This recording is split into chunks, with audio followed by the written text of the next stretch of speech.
Polygamy exists in Islam. Every man has the right to marry 4 women. What's the wisdom behind this? They say that our Prophet got married several times because he was a lustful person. What would you say to them? So why do atheists make such ridiculous claims? Today, we're going to ask you some questions that confuse a lot of people. You have 60 seconds to answer each question. Are you ready? I'm ready.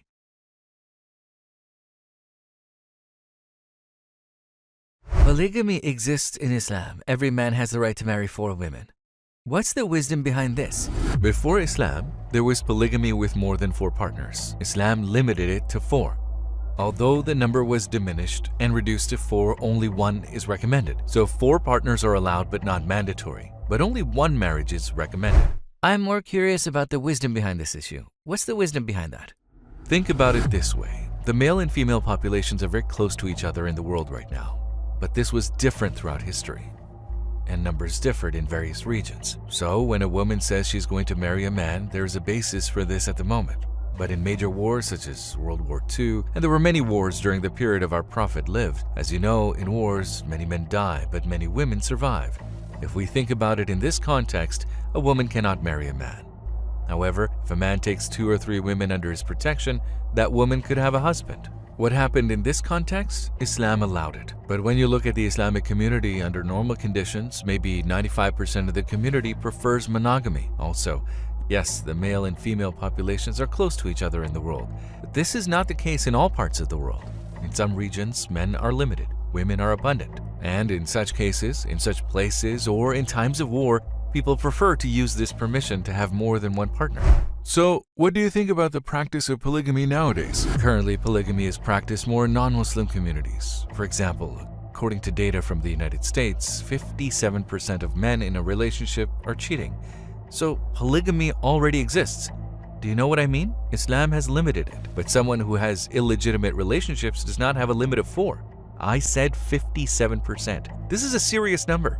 I would also like to add this. It's not like I've been married a lot, I have many wives and sunny days. This is a complicated thing to manage. You have to treat all of them fairly, even though polygamy seems cool and comfortable. On the contrary, because you have to be very fair, it's not an easy thing to manage. Please, let's not forget that Islam has allowed polygamy, but only a single marriage is recommended.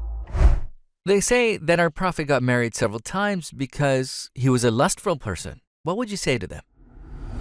I mean, it's so irrelevant. Now, we do not know at what age our Prophet entered puberty. Let's say 13. It usually happens a little earlier, as it is hot in the Arabian Peninsula. From the age of 13 to 25, our Prophet never got married. So how many years in total? 12 years.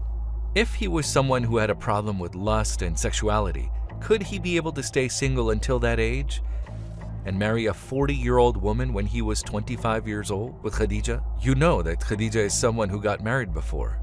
Does that sound logical at all? A lustful person who is into sexuality getting married to someone who has been married before and is 40 years old? Fine, what you say makes sense. But what about his other marriages? Now, our Prophet remains married to Khadija and has multiple marriages in the last 10 years of his life. That is, a few years after Khadija's death, his polygamous life begins. And there's a lot of wisdom behind these marriages.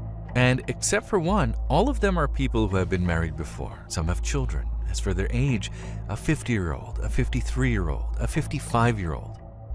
For example, our mother Salama is 65 years old and has 4 children. Our Prophet is married to her.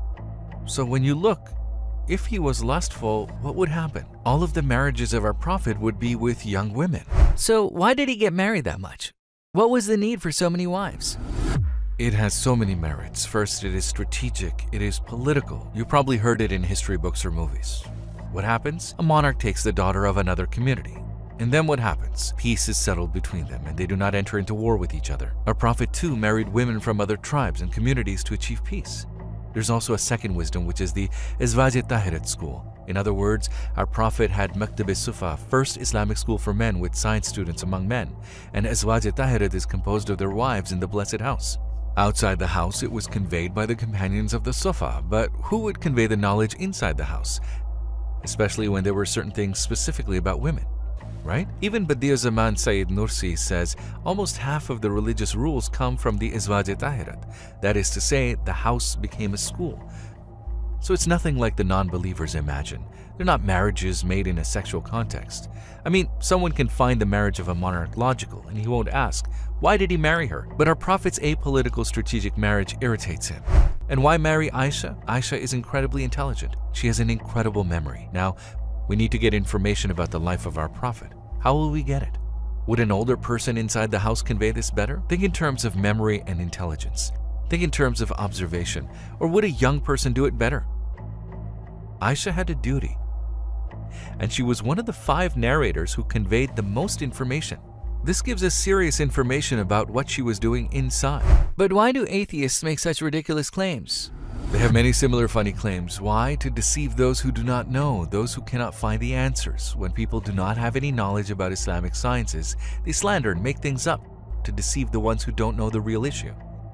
This man you call an atheist, he does not even believe that there's a creator of this magnificent universe. He believes that it made itself accidentally. Isn't it normal to go astray in such matters? The man could not even find the owner of the universe. By slandering the Prophet, he's trying to get people to think like him. Think about it. Our Prophet, up until the age of 25, there is bodily warmth and lust. During that 12-year period, he never got married. Then he was 25, he married a 40-year-old woman who had been married before. And our Prophet only relates to this polygamy issue in the last 10 years of his life, and only with political and strategic marriages, but also within a decreased male population. And while we have reasons such as Tahir at school, when someone comes and says, why did he make these marriages? Was it for lust? They accept the historical facts about our Prophet. Marriage. Yes, he married them. He married Aisha, so they accept that. But they do not accept other historical facts about our Prophet. Like what? Our Prophet is a man praying until his feet got sores. They don't know this bit of information. They don't know anything about the person's life, righteousness, and reliability, who prays a lot and has so much devotion. They only know what suits them and make claims like, wasn't he lustful?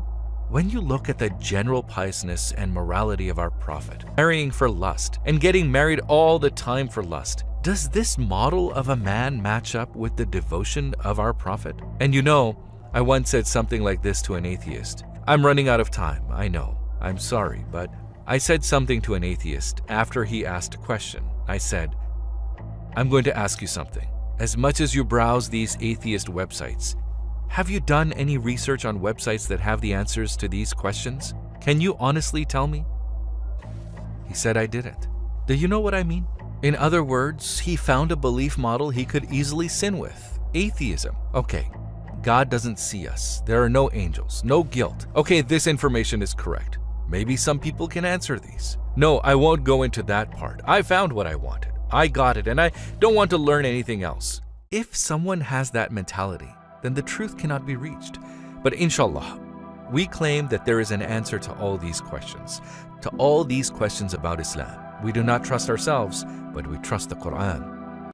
दीन की बात फैलाना सदक़े जारिया है। सवाब की नीयत से video को शेयर जरूर कीजिए। जज़ाकल्लाह।